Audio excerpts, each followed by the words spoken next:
ನಮಸ್ತೆ ವೀಕ್ಷಕರೇ, ನಾನಿವಾಗ ಬಾಳೆಕಾಯಿ ಬಟಾಟಿ ಇವು ಬಾಳೆಕಾಯಿ ಇದ್ದು 2 ಬಾಳೆಕಾಯಿ ತೊಗೊಂಡಿನಿ, 3 ಬಟಾಟಿ ತೊಗೊಂಡಿನಿ. ಇದನ್ನು ಪುಡಿ ಮಾಡಬೇಕು ಅಂತಂದು ಇದನ್ನು ಇವಾಗ ನಾನು ಪುಡಿ ಮಾಡ್ತೇನೆ. ರುಚಿಗೆ ತಕ್ಕಷ್ಟು ಉಪ್ಪು,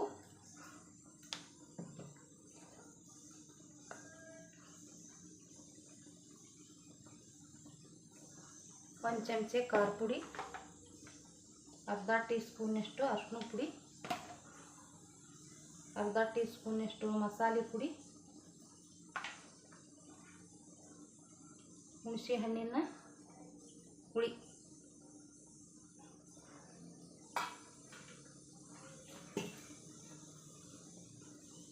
ಥರ ನೆನೆ ಇಟ್ಕೊಂಡಿದ್ದೆ. ಹುಣಸೆ ಹಣ್ಣ ನೆನೆ ಇಟ್ಕೊಂಡು ಇದನ್ನು ಸರಿಯಾಗಿ ಹಿಂಡಿ ಇದಕ್ಕೆ ನಾನು ಇವಾಗ ಹಾಕ್ತೇನೆ ಹುಣಸೆ ಹಣ್ಣಿನ ಹುಳಿ.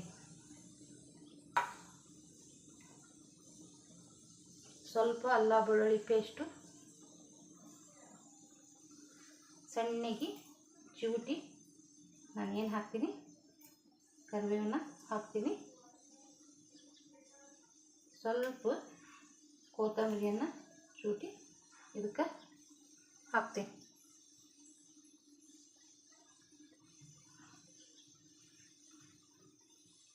ಇಷ್ಟು ಅಕ್ಕಿ ರವಾನ ನಾನು ಹಾಕ್ತೀನಿ.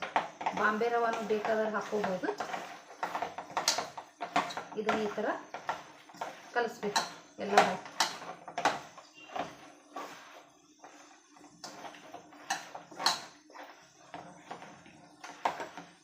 ಎಲ್ಲ ಹುಳಿ ಉಪ್ಪು ಖಾರ ಎಲ್ಲಕ್ಕೂ ಹತ್ತಬೇಕಿದೆ.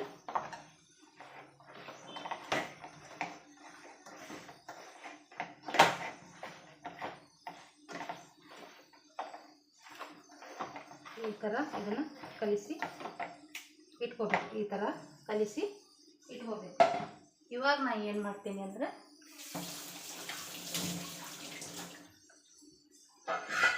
ಇವಾಗ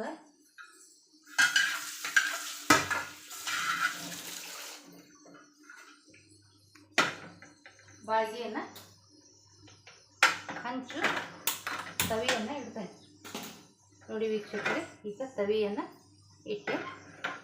ಇಲ್ಲೆಲ್ಲ ಇದನ್ನು ಕಲಿಸಿಟ್ಕೊಂಡಿನಿ.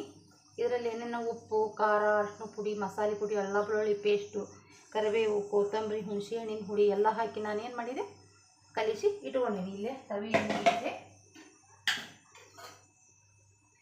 ತವಿ ಮೇಲೆ ಸ್ವಲ್ಪ ಎಣ್ಣೆಯನ್ನು ಹಾಕಬೇಕು.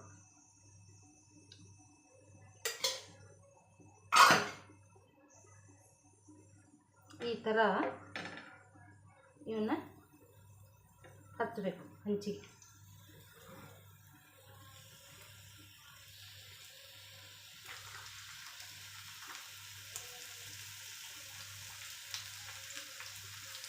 ಎರಡು ಕಡೆ ಮಗ್ಗಲದಲ್ಲಿ ಚೆನ್ನಾಗಿ ಇದನ್ನು ಹಚ್ಚಿ ಬೇಯಿಸಬೇಕು.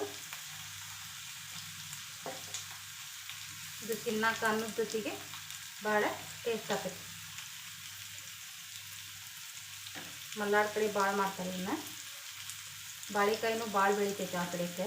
ಪಲ್ಯದ ಬಾಳೆಕಾಯಿ ಎಲ್ಲ ಬಾಳೆಕಾಯಿ ಎಲ್ಲ ದೊಡ್ಡ ದೊಡ್ಡ ಇವು ತಿನ್ನೋ ಹಣ್ಣನ್ನ ಬಾಳೆಕಾಯಿನೂ ದೊಡ್ಡ ಇದ್ದಿದ್ದು ಹೆಚ್ಚು ಮಾಡ್ಕೋಬೋದು. ಆದರೆ ಇದು ಬಾಳೆಕಾಯಿ, ಇದು ಪಲ್ಯದ ಬಾಳೆಕಾಯಿ ಅಂತ. ಇದು ಪಲ್ಯದ ಬಾಳೆಕಾಯಿ ಮಲ್ನಾಡ್ದಾಗ ಸಿಗ್ತೈತಿ ಜಾಸ್ತಿ. ಇಲ್ಲಿ ಪ್ಯಾಟ್ಯಾಗೂ ಒಮ್ಮೆ ಬಂದಿರ್ತೈತಿ. ಇದು ತೊಗೊಂಡು ಬಂದಿರ್ತೇನೆ ನಾನು. ಪ್ಯಾಟ್ಯಾಗ ಬಂದಿರ್ತೈತಿ. ಇವಾಗ ನಾನು ಏನು ಮಾಡ್ತೀನಿ, ಎಣ್ಣೆಯನ್ನು ಬಿಡ್ತೀನಿ. ಈ ಥರ ಚೆನ್ನಾಗಿ ಇದನ್ನು ನಾನು ಬೇಯಿಸ್ತೀನಿ. ಈ ಥರ ಮಾಡಿ ಬೇಯಿಸ್ಬೇಕು. ಅನ್ನದ ಜೊತೆಗೆ ಭಾಳ ರುಚಿ ಆಗ್ತೈತಿ. ಇದನ್ನು ಹೊಳ್ಳಿಸಿ ಹಾಕಿ ಮತ್ತೆ ಬೇಯಿಸ್ಕೊಂಡು ಮತ್ತೆ ಬೇರೆಯನ್ನು ಹಚ್ಕೊಂಡು ಹಿಂಗೆ ಎರಡು ಮಗ್ಲನ್ನು ಸರಿಯಾಗಿ ಬೇಯಿಸ್ಕೊಂಡು ತಕೊಂಡ್ರೆ ಬಾಳೆಕಾಯಿ ಪುಡಿ ರೆಡಿ ಆಯಿತು. ಸಬ್ಸ್ಕ್ರೈಬ್ ಮಾಡಿ ವೀಕ್ಷಕರೇ.